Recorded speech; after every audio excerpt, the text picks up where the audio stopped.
Here's my shot. A few free throws with the kids in the neighborhood show that for Mandela Kuat, some things never change. Fortunately for this neighborhood, other things do. I grew up in this area, and I used to play here. This whole setting was really different. It was really bad.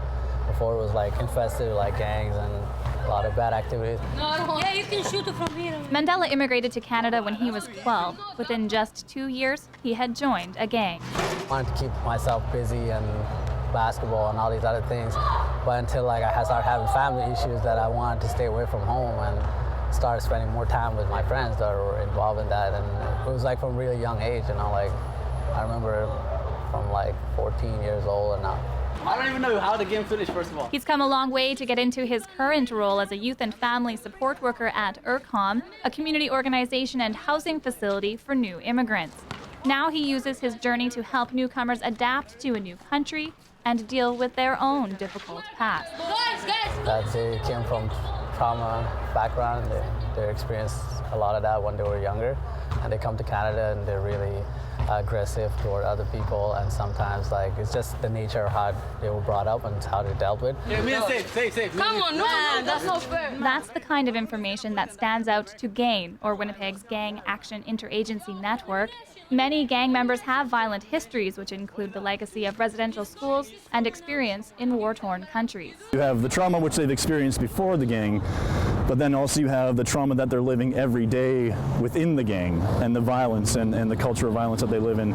So that's a huge, also pretty huge area. Matt Fast is the researcher behind GAIN's quest to find an anti-gang strategy for Winnipeg.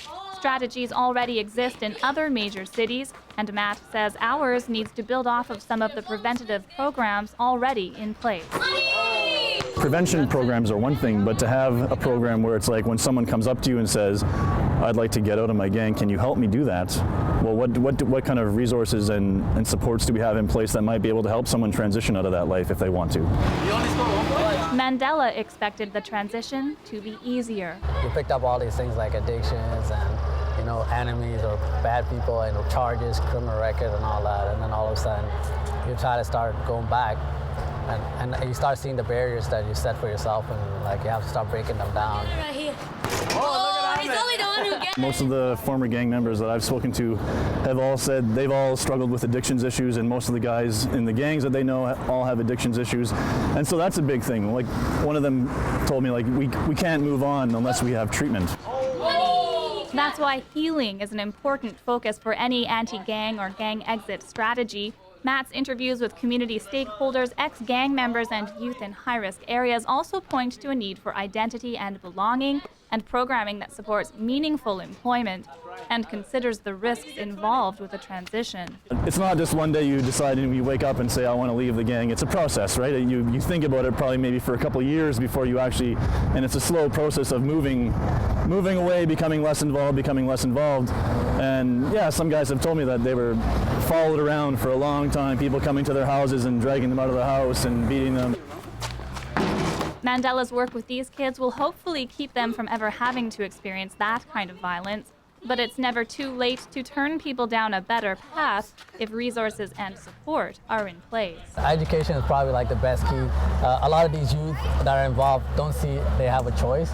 And I believe like if we educate them, letting them know they have a choice, there's transition. There's always, obviously people have to be there to kind of meet them halfway, The goal of GAIN is to listen to the experiences of people like Mandela, as well as other community organizations and social agencies in order to come up with a gang exit strategy for Winnipeg. That's one voice made up of a diverse group of people, and it's up to at least one of those 3 levels of government to listen to that voice and fund the solutions. For Go Winnipeg, I'm Kim Kasher.